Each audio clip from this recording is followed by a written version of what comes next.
Welcome to the B2B Sales and Marketing Hotline. Dialing up the latest tactics and hottest trends, we're here to help you take your B2B game from stagnant to stellar. I'm Emily. And I'm Maryanne. And together, we're ready to answer your burning B2B sales and marketing questions.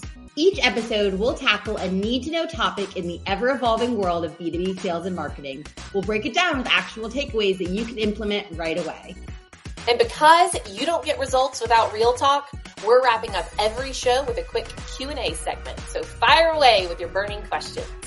Whether you're a seasoned sales leader or a marketing maestro just starting out, the B2B Sales and Marketing Hotline is your one-stop shop to take your B2B efforts to the next level.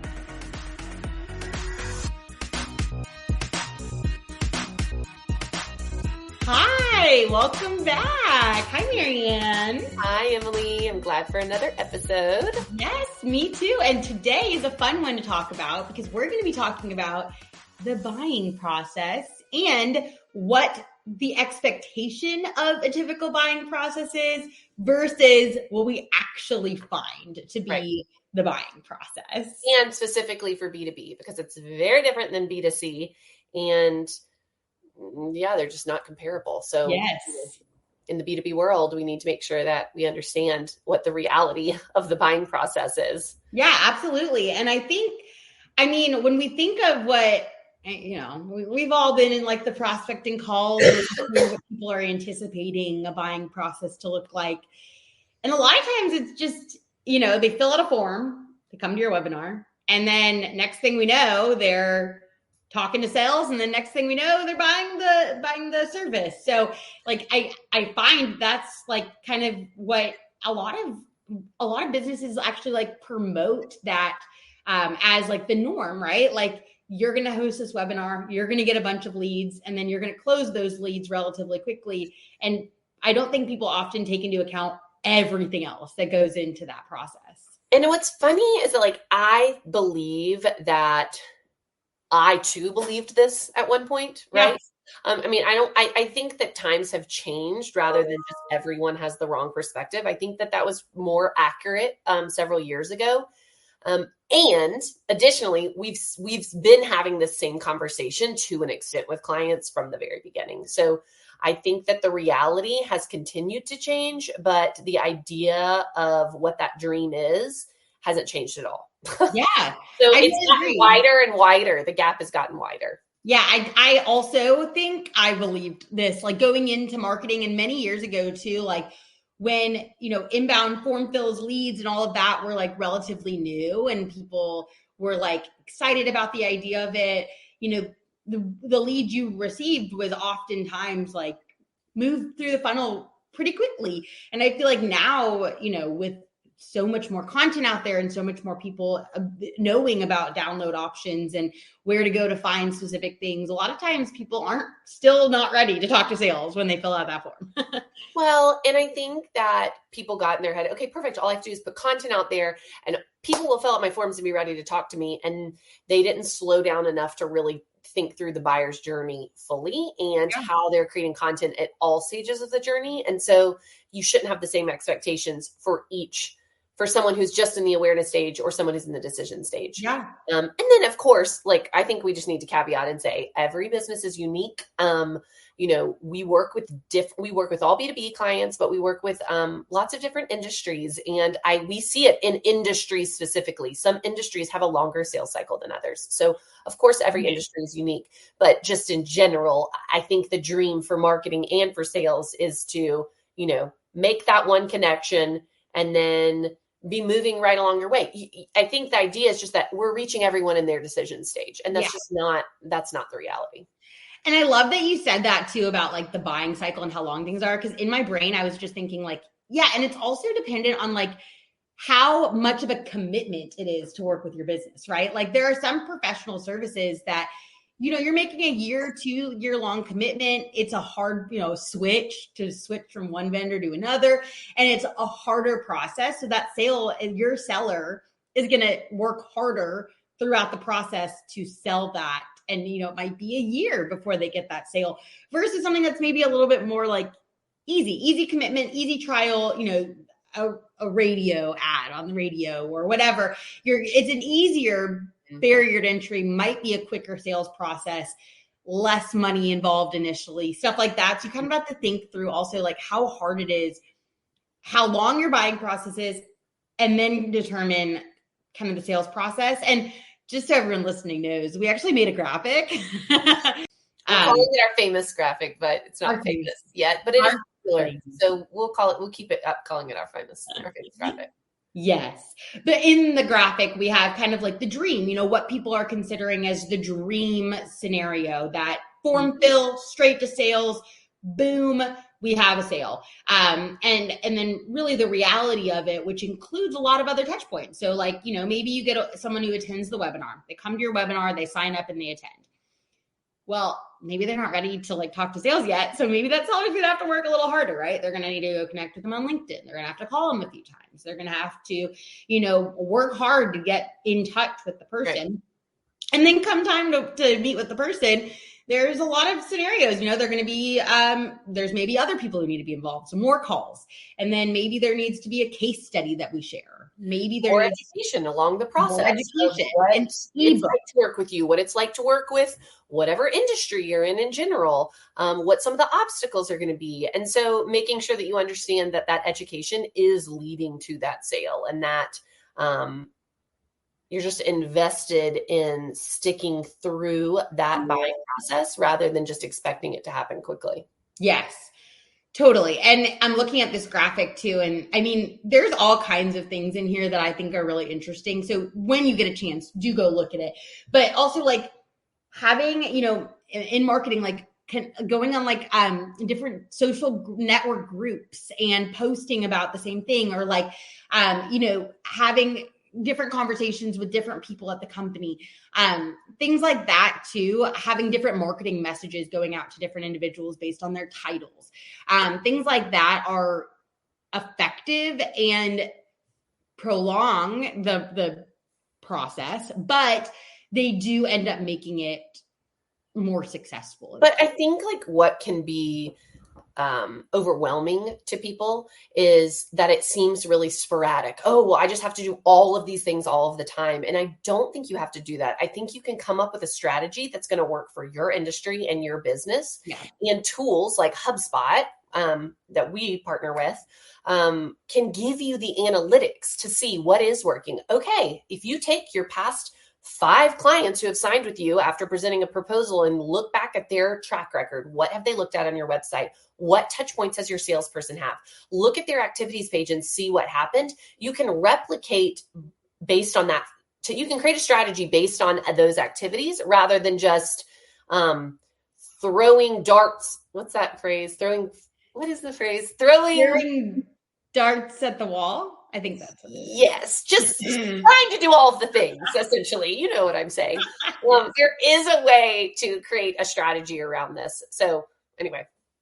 Yeah, no, I mean, I completely agree. And I think what you just described also is a playbook, sales plays, in giving so if you're listening and you're a leader of a sales team or a marketing team or an organization of some kind, like thinking through what are those touch points that need to happen, and then actually documenting it into a repeatable process that people can do. So, email sends on this day, email sends a couple of days later, we connect on LinkedIn on this day, we call them and here's a script, like giving specific touch points in order to like really move these people. And, as much as sales and marketing kind of converge in this, there's also like, there's very much a marketing process and a sales process that needs to happen. Marketing needs to be sending promos, really like doing their marketing thing, putting out social media posts. Separate strategies, but intertwined. We need to be talking to these people. Complement each other. Complementing, yeah. You'll be talking to these people separately, but complementary, and moving them through the buyer's journey. Yeah.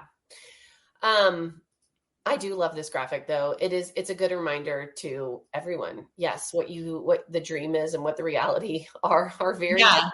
And that's okay. It doesn't make it wrong or bad. But it is something that you have to understand so you can plan for and strategize. I think we also, I mean, we've worked with so many customers over the years that have gotten discouraged in the beginning because they aren't seeing like, a ton of success right away. And I think that this graphic also illustrates like this stuff takes time. Like just because you're generating leads and they're not becoming sales immediately doesn't mean they won't become sales. It's important when leads are coming in, you're building your database of leads. We need to be doing more than just like hoping for a sale. There needs to be a long kind of process that happens to move them to that sale.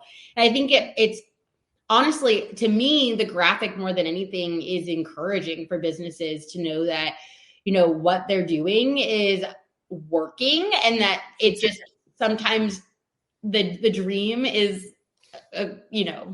easier. No one else is doing. Yeah. It's not like others are achieving this like crazy amount of success and you're not missing out. Like this is just kind of the perceived process. And most people, if not all, are, having kind of the more longer and drawn out process that's leading to better results. Right. I love it. So true. Okay, we'll download our graphic. We'll put it in the notes, so you all can see our famous graphic that we're referring to here. Listen to the episode while looking at the graphic. Definitely. Okay, should we dive into questions? Let's do it. Yeah.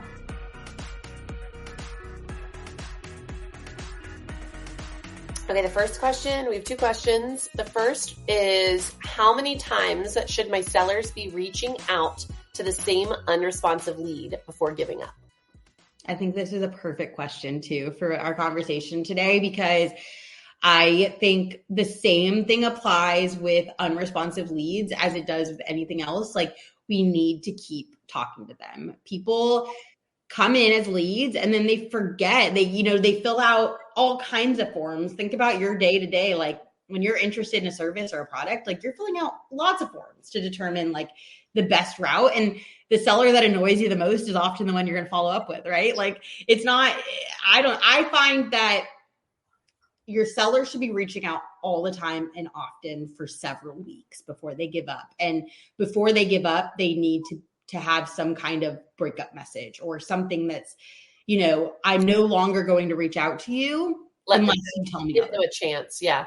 And different methods, right? Sending an email every day is not going to be as effective as reaching out to connect with them on LinkedIn, giving them a call, leaving them a voicemail. People don't have voicemails anymore. Leave a voicemail, follow up from that voicemail with an email. There's lots of different ways to connect. So following up in multiple different avenues to try to reach them and in a condensed period of time, like you said. So be persistent. Yeah. You're better off reaching out more often in a shorter period of time than reaching out once a week for 4 months. I also think another misconception that I've heard so many times over the years is that like leads are easy sales, right? Like, oh, it's a lead. It's an easy sale. Like, oh, the seller just has to call them. It's easy. And I don't think that that's the case. And I actually think that like that thinking is what makes sellers give up, because they're like, oh, it should be an easy sale. They filled out this form. Oh, they're not responding to me after one time. They must just not be interested anymore, moving on. Right. But I think it's important to consider that a lead is just like a lead that comes in from your website, like a form fill lead, is just like a slightly warmer lead than a cold lead. Like I would prospect and talk to a lead the same way I would like a business that just opened up down the street that you feel is a good fit for you. Like I would talk to them and get in front of them and give them all of the like sales collateral and education that you would like anyone else. I love it. Okay. So did we answer the question? I mean, the reality is how much of a fit are they too? So how many times you reach out versus before you give up kind of matters on what a fit they are. Are you doing lead scoring? Do they have a high lead score? I think there's a different answer for what score they have in your lead score system. If you have that, and if you don't, just determining who they are. Research, like, are they the right title? Are they the right business for your organization? What form did they fill out? Like, did they fill out a contact sales form, or did they fill out a webinar form, or did they fill out an ebook, or did they subscribe to your blog, or like kind of considering context? But in general, I like our best advice would be to be intentional about following up until you're intentional about not. So like Emily, like you just noted, like making sure you send a breakup email and say, okay, insert humor, insert your personality. You don't have to be stiff, and you can be professional and still show your personality. So I would say insert humor and let them know that you're going to stop bugging them, but you are still here. And then keep them on your list and come back a year later if you want to. But a lot in a short period of time until you decide this person has not responded enough times. Here's my line. I love it. I think that's exactly right. There's your answer. There you go. Okay. Next question is, I know I need case studies on my website. How many should I have and how should I make them? Great question. You do need case studies on your website. I'm glad we agree there. How many should I have and how should I make them? I think having a wide variety of case studies and how you display them. So a wide variety, because like you should ask yourself the question, how many problems do you solve? If you only solve one problem, then you need more than one case study, but you don't need as many case studies showing you solving the one problem. But most of our clients in the B2B world are solving more than one problem. Yeah. And kind of going back to one of our past conversations around like content remixing and like using content in multiple ways, like a case study is a really great example of that. You could have a case study that you have written, that you have a video, that you have shorter videos created, that you create some graphics with pull-out quotes that you can share on social media. You could have a list of all of the. Let's say, Emily, I feel like I need to pause and say a quote from a client that you've pulled out and put on social media is not a case study, right? No. I think people get confused about that. They're like, oh yeah, I've got 5 logos and 3 quotes on my website. So I've got a case study. Yeah, it's not a case study. That's not people. No. It's not the same thing. No, I'm really glad you said that. Yeah. A case study, you want so how I like to structure case studies is having the problem. And that they have before they know you. I have a problem. And then the solution and then the results. So we're having problem, solution. Here are the results that they saw. Right. A story. It's a story. A case study is a story of a business that had a problem that you swooped in to solve. Yes. And then if you were to, they're great. Jeremy's so smart. That's not a case study. I would call that a testimonial or a review. Like I would say, like, if you pull out quotes from a case study and you post on your social media, you're sharing testimonials. And then ultimately the goal would be for them to get back to that case study and read it, because that's where they're going to see like the meat of the story. You're helping your brand by showing logos and quotes, but you're not going to really build the trust until you tell the story of how your business helped the other business succeed. Yeah. And I think having that story told in both video and written, if you can, is really powerful. I think that, as we know, video is becoming more popular, and having a PDF on your website is great for people who are coming to your website and looking for a case study. Mm-hmm. Like if they're like actively, there are people that are in that decision phase, or even like just kind of doing their research and understanding what's out there and they'll go to websites. I mean, I do it all the time with services. I go and ungated. You don't gate case studies. No. You're not generating leads from a case study. You are promoting your brand and sharing your story with a case study. And hopefully talking to somebody in the decision stage who's already been a lead. Yeah. And you can use case studies really nicely in the buying process this is a really good touch point for sellers, especially like if they're not able to get a hold of someone or they're leaving a lot of voicemails. Reminder too, with what we've just been talking about this whole episode, like don't just reach out saying like, hi, are you there? Hi, get back to me. Hello, I'm just following up. You're on my list to contact today. Like I would always have what we call a valid business reason or a reason why someone should respond to you. And content and case studies is a really good way. Like, hey, we just had this case study for a business in your industry, or that we solved a problem you have potentially, or I've done some research and I see that you have XYZ, here's a case study on it. But having case studies is a really good tool for sellers too. So how many do you need to have? You need to have some. I think let's call it a minimum of 3, but it depends how many problems you solve, and making sure that you can give examples of how you've solved that problem. Yeah. You want to have a case study for every problem you solve. So if you are, if you have 5 or 6 like service lines products that you sell, you would want to have 5 or 6 at least case studies, 1 for each. And then as far as like the going back to the content remix and all the different ways to do it, I agree. I think video is very powerful because you can really receive emotion better in video than you can in a PDF.